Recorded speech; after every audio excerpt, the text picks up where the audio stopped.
Question number 3, अभ्यास 1B का question number 3, exercise 1B। तीसरा क्वेश्चन, निम्नांकित परिमेय संख्या को संख्या रेखा पर निरूपित कीजिए। निम्नांकित परिमेय संख्या को संख्या रेखा पर निरूपित कीजिए। पहला क्वेश्चन,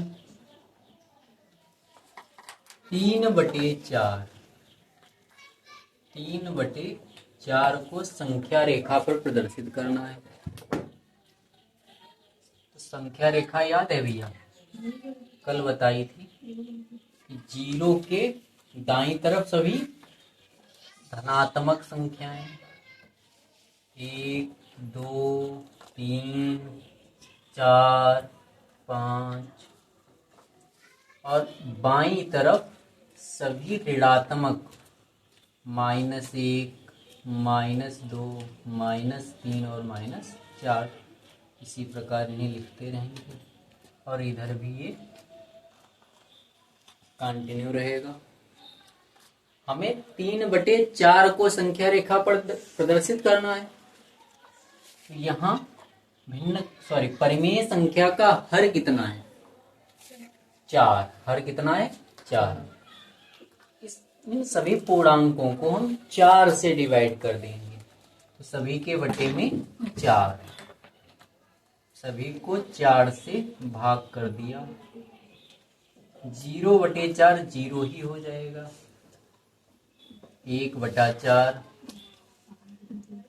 2/4, 3/4, 4/4 और 5/4। हमें संख्या रेखा 3/4 चाहिए। तो संख्या रेखा 3/4, 0 से दाईं तरफ 1 2 3, ये लिखा हुआ है 3/4। इस प्रकार संख्या रेखा पर 3/4 को प्रदर्शित करेंगे, या इसे सॉल्व भी कर सकते हैं। 4 एकम 4, 4 एकम 4, तो ये पॉइंट -1 हो जाएगा। और इन्हें 4 एकम 4, ये प्लस का 1 और ये 0।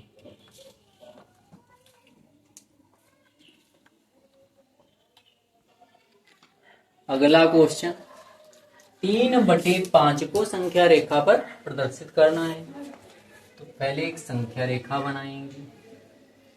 ये 0 के दाईं तरफ सभी धनात्मक पूर्णांक, 1 2 3 4, और 0 के बाईं तरफ सभी ऋणात्मक पूर्णांक, -1 -2 -3 -4। इसी प्रकार कंटिन्यू रहेगा। संख्या रेखा पर 3/5 को प्रदर्शित करना है। तो इसका हर कितना है? 5। हर कितना है? 5। सिंपल से पूर्णांक लिखो। 0 के दाईं तरफ धन पूर्णांक, 0 के बाईं तरफ ऋण पूर्णांक, और जो हर है, यहाँ हर कितना है? 5। तो सभी पूर्णांकों को 5 से डिवाइड कर लो। यहाँ 5 है तो 5 से डिवाइड करेंगे। सपोज दैट यहाँ कोई अन्य अदर अंक होता तो उससे डिवाइड करते। जैसे कि पिछले क्वेश्चन में 4, हर कितना था? 4, तो उसमें 4 से डिवाइड किया। यहाँ हर कितना है? 5, तो यहाँ सभी को 5 से डिवाइड करेंगे। सभी को 5 से भाग करेंगे, तब ये पूर्णांक परिमेय संख्या में बदल जाएंगे। और हमें संख्या रेखा पर 3/5 प्रदर्शित करना है। 0 से दाईं तरफ जब 3 स्थान जाएंगे तब ये 3/5 मिल जाएगा। तो इस प्रकार संख्या रेखा पर 3/5 को प्रदर्शित करेंगे। अगला क्वेश्चन, 5/8 को संख्या रेखा पर प्रदर्शित करना है। संख्या रेखा बनाएंगे। 0 1 2 3 4 5। इसी प्रकार इधर भी -1 -2 -3। इस 5/8 के हर में कौन सा अंक है? 8। तो इन सभी पूर्णांकों को 8 से डिवाइड करेंगे। 3 को 8 से, -3 को 8 से, -2 को 8 से, सभी को 8 से डिवाइड करेंगे। 4/8 5/8। हमें संख्या रेखा पर 5/8 प्रदर्शित करना है। तो 0 से जब दाईं तरफ चलेंगे तब इधर आने पर ये 5/8 मिलेगा। तो इस प्रकार संख्या रेखा पर 5/8 को प्रदर्शित करेंगे। चौथा क्वेश्चन 3/16। फिर से वही प्रोसेस, संख्या रेखा पर पूर्णांक प्रदर्शित करेंगे। 1 2 3 4 5। इसी प्रकार कंटिन्यू -1 -2 -3 और -4। 3/16 में हर कितना है? 16। तो इन सभी पूर्णांकों को 16 से भाग करेंगे। -4 को 16 से भाग, -3 को, -2 -1 को 16 से भाग, 0 को 16 से भाग करने पर 0 हो जाएगा। तो इसे 0 ही लिखा रहने देंगे। 1/16, 2/16, 3/16, 4/16 और 5/16। हमें संख्या रेखा पर कितना प्रदर्शित करना है? 3/16। तो 0 से दाईं तरफ चलने पर ये 3/16 मिलेगा। तो इस प्रकार 3/16 को संख्या रेखा पर प्रदर्शित करेंगे।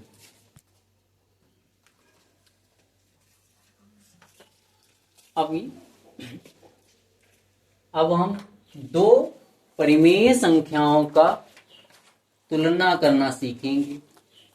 सपोज दैट एक परिमेय संख्या a/b है और दूसरी परिमेय संख्या c/d है, और हमें देखना है कि इसमें कौन बड़ी है कौन छोटी है। ठीक, कौन बड़ी है कौन छोटी है या दोनों बराबर हैं। ये जानने के लिए a/b और c/d में a और d का गुणा b और c का गुणा करेंगे।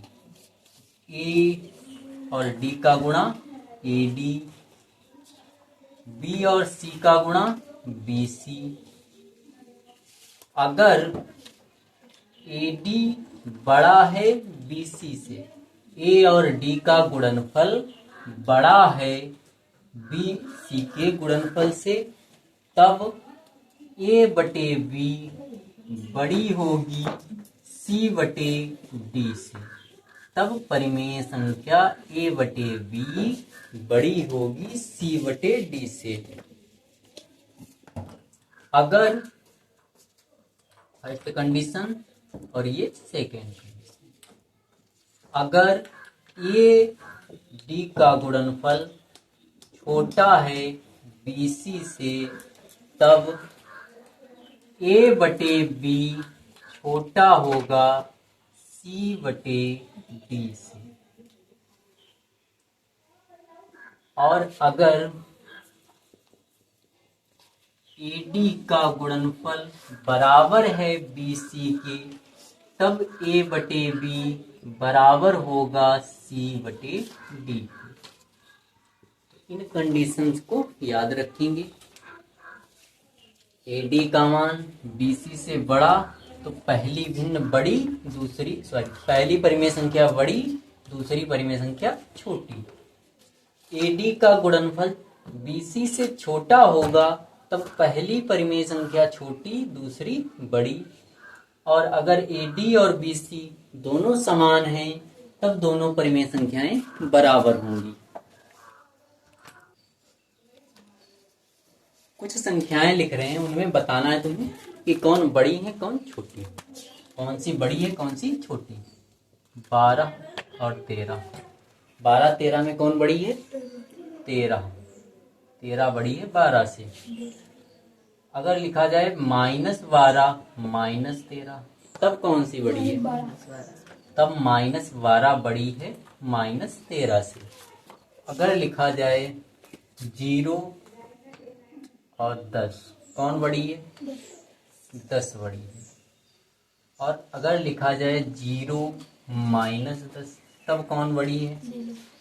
0, तब 0 बड़ी है। सदैव ध्यान रखना है कि माइनस वाली संख्या प्लस वाली संख्या से बड़ी होगी। और सपोज दैट एक नंबर है -16 और दूसरा है 1, बताना है इनमें कौन बड़ा है कौन छोटा। -16 और 1 में कौन बड़ी है संख्या? 1 बड़ा है, -16 छोटा है। माइनस की संख्या सदैव प्लस वाली संख्या से छोटी होती है। अगर लिखा जाए -16 और 0, अभी बता चुके हैं फिलहाल। -16 और 0 में कौन बड़ा है? 0 बड़ा है, 0 बड़ा है, -16 छोटा है। तो 0 और धनात्मक संख्या में धन संख्या प्लस की जो संख्या होगी वो बड़ी होगी। 0 और ऋणात्मक संख्या यानी माइनस की संख्या में 0 बड़ा होगा। और एक धनात्मक हो दूसरी ऋणात्मक हो तब धनात्मक संख्या बड़ी होगी। और अगर दोनों ऋणात्मक हो तब जो छोटी संख्या होगी वो जिसका संख्यात्मक मान बड़ा होगा, वह संख्या छोटी होगी जिसका संख्यात्मक मान बड़ा हो। अगर दो ऋण संख्याएं हैं, 1C, निम्नांकित दो परिमेय संख्याओं में कौन बड़ी है? फर्स्ट क्वेश्चन है -4/9, 7/9। फर्स्ट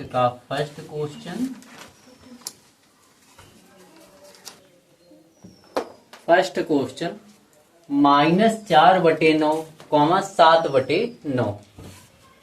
दोनों के हर समान है, दोनों के हर समान है। जब दोनों के हर समान है तो सिर्फ अंश देखने हैं और कंपेयर करना है। तो अंश यहाँ कितना है? -4 और दूसरी परिमेय संख्या में अंश 7। तो -4 और 7 में कौन बड़ा है? 7। तो दूसरी परिमेय संख्या बड़ी हो जाएगी। 4/9 छोटी है 7/9 से, इस प्रकार लिख देंगे। अब दूसरा क्वेश्चन है -3/4, -5/8। -3/4 और -5/8 में कौन बड़ी है ये बताना है। तो अभी जो नियम बताया था कि A/B C/D में A और D का गुणनफल, तो A की जगह -3 और D की जगह 8। -3 और 8 का गुणनफल कितना होगा? -24। फिर B और C की गुणा, B और C की गुणा, B की जगह 4 और C की जगह, B की जगह 4 और C की जगह -5। 4 और -5 की गुणा -20। -20 और -24, -24 और -20। -24 और -20 में कौन बड़ा है? -20। जब दो ऋणात्मक संख्याएं हो और कंपेयर करना हो तो जिसका संख्यात्मक मान बड़ा वह संख्या छोटी होगी। यहाँ 24 और यहाँ 20, तो 24 का संख्यात्मक मान बड़ा है और यहाँ माइनस है दोनों में, तब -24 छोटा होगा और -20 बड़ा। ठीक, तो -24 छोटा है, -20 बड़ा है। जब पहला गुणनफल छोटा होता है तो पहली परिमेय संख्या छोटी और दूसरी बड़ी। तो इस प्रकार यहाँ कह सकते हैं कि -3/4 छोटी है -5/8 से। हमें ज्ञात करना था कि इनमें बड़ी कौन सी है, तो बड़ी हो जाएगी -5/8, -5/8। और इनमें बड़ी कौन सी हुई है, 7/9। यहाँ चिन्ह देखकर ही बताया जा सकता था कि एक परिमेय संख्या माइनस की और दूसरी परिमेय संख्या प्लस की, तो प्लस वाली संख्या हमेशा माइनस वाली से बड़ी होती है। ठीक, तो इस प्रकार 7/9 बड़ा हो सकता था। अब तीसरा क्वेश्चन, तीसरे क्वेश्चन में भी एक संख्या माइनस की और दूसरी परिमेय संख्या प्लस की, तो प्लस वाली संख्या हमेशा माइनस से बड़ी होती है। तो यहाँ पर भी 5/8 बड़ी हो जाएगी। यहाँ 5/8 बड़ी है। अब अगला क्वेश्चन है -5/9, -3/-13। तो ये माइनस इस माइनस को कैंसिल कर देगा। 5/9 माइनस का है और 3/13 प्लस का है। प्लस की संख्या हमेशा बड़ी होती है, तो 3/13 बड़ी, 3/13 बड़ी है। 3/13 -5/9 से बड़ी है।